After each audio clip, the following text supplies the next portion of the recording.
ಸಾಹಿತಿಗಳನ್ನು ಹಿರಿಯ ಕಲಾವಿದರನ್ನು ಕರೆದು ಅವ್ರ ಬಗ್ಗೆ ಅಲ್ಲೇ ಕವಿಗೋಷ್ಠಿಗಳು 15 ಕವಿಗೋಷ್ಠಿಗಳಾಗಿ ಅಲ್ಲಿ ಅದರ ಮುಖಾಂತರ ರಾಜ್ಯಕ್ಕೆ ಏನು ಸಲಹೆಯನ್ನು ಕೊಡಬಹುದು ಅದ್ರ ಬಗ್ಗೆ ಒಂದ್ಸತಿ ಆಯಿತು. ಆಮೇಲೆ ಅದ್ರ ಜೊತೆಗೆ ಗಡಿ ಭಾಗದೊಳಗೆ ಗಡಿನಾಡು ಕನ್ನಡದೊಳಗೆ ಮಹಾರಾಷ್ಟ್ರ ಭಾಗದೊಳಗೆ ಒಂದು ಕನ್ನಡ ಕಹಳೆಯನ್ನು ಮೂಡಿಸಬೇಕು ಅಂತಂದು ಜತ್ತದೊಳಗೆ ಕಾರ್ಯಕ್ರಮವನ್ನು ಮಾಡಿದ್ವಿ. ಅದಾದ್ಮೇಲೆ ಈಗ ಗೋಕಾಕ್ ಹಿನ್ನೋಟ ಮತ್ತು ಮುನ್ನೋಟ ಇದನ್ನ ರಾಯಚೂರೊಳಗೆ ಮಾಡ್ತಾ ಇದ್ದೀವಿ.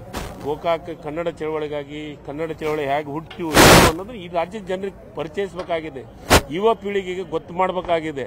ಇವೆಲ್ಲವೂ ಕನ್ನಡದ ಹೋರಾಟದ ವಿಚಾರವನ್ನು ತಗೊಂಡು ಇಲ್ಲಿ ಕೆಲವೊಂದಿಷ್ಟು ಹಿರಿಯರು ಹೋರಾಟವನ್ನು ಮಾಡಿದಂಥ ಕನ್ನಡಕ್ಕಾಗಿ ಗೋಕಾಕ್ ಚಳವಳಿ ಟೈಮ್ನಾಗ ಹೋರಾಟವನ್ನು ಮಾಡಿದಂಥವ್ರನ್ನೆಲ್ಲರನ್ನೂ ಒಂದು ಸನ್ಮಾನ ಮಾಡಬೇಕು, ಒಂದಿಬ್ಬರು ಮೂವರು ಸಾಂಕೇತಿಕವಾಗಿ.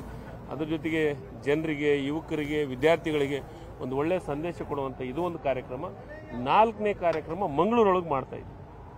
ಮಂಗಳೂರೊಳಗೂ ಒಂದು ವಿಭಾಗವಾರು ಒಂದೊಂದು ಕಾರ್ಯಕ್ರಮ ಮಾಡಿ ಅದಾದ ಮೇಲೆ ನವೆಂಬರ್ 1 ರಾಜ್ಯೋತ್ಸವ ಮತ್ತು ಭುವನೇಶ್ವರಿ ಪ್ರತಿಮೆ ಪ್ರತಿಷ್ಠಾಪನೆ ಮಾಡಬೇಕಂತ ನಿರ್ಧಾರ ತಗೊಂಡು 50 ವರ್ಷದ ಕಾರ್ಯಕ್ರಮ, ಈ ಇಡೀ ವರ್ಷದ ಕಾರ್ಯಕ್ರಮವನ್ನು ಇದನ್ನು ಮಾಡ್ತಾ ಇದ್ದೀವಿ. ಇದು ಒಂದು ವಿಷಯ, ಒಂದು ಅವಕಾಶ. 50 ವರ್ಷ ಆಗಿದ್ದು ಸಿಕ್ಕಿದ್ದು ಮತ್ತು ನಾನು ಈ ಕಾಲಘಟ್ಟದೊಳಗೆ ಕನ್ನಡ ಮತ್ತು ಸಂಸ್ಕೃತಿ ಮಂತ್ರಿ ಆಗಿದ್ದು ಮತ್ತು ದೇವರಾಜ ಅರಸರು ಹೆಸರಿಟ್ಟಿದ್ರು. ಅದಾದಮೇಲೆ 2ನೇ ದೇವರಾಜ ಅರಸರು ಸನ್ಮಾನ್ಯ ಸಿದ್ದರಾಮಯ್ಯನವರ ಕಾಲಘಟ್ಟದೊಳಗೆ ಆಗುವಂಥದ್ದಕ್ಕೆ ಒಂದು ಕಾರ್ಯಕ್ರಮವನ್ನು ಮಾಡ್ತೀವಿ. ರಾಜಕಾರಣದ ಆಮೇಲೆ ಮಾತಾಡೋಣ, ಇದೆಲ್ಲ ಆದ್ಮೇಲೆ. ಸಿದ್ದರಾಮಯ್ಯ ಅವರ ಬಗ್ಗೆ ಹೇಳಿದ್ರಿ ಈಗ, ಮತ್ತೊಬ್ಬ ದೇವರಾಜ ಅರಸು ಅಂತವ್ರ ಮೇಲೆ ಈ ರೀತಿಯಾದಂಥ ಸರ್, ಈಗ ಇವೆಲ್ಲ ಹಗರಣಗಳು ರಾಜಕೀಯ ಪ್ರೇರಿತವಾದಂಥ ಹಗರಣಗಳು. ಏನಿದೆ ಸಿದ್ದರಾಮಯ್ಯನವರ ಮೇಲೆ ಆರೋಪ? ಏನು ಕಡಿತಕ್ಕೆ ಸಹಿ ಹಾಕಿದಾರಾ? ಇವರ ಮುಖ್ಯಮಂತ್ರಿ ಅವದೊಳಗೆ ಏನಾದರೂ ಪ್ಲಾಟ್ ಕೊಟ್ಟಿದ್ದಾರಾ, ಸೈಟ್ ಕೊಟ್ಟಿದ್ದಾರಾ?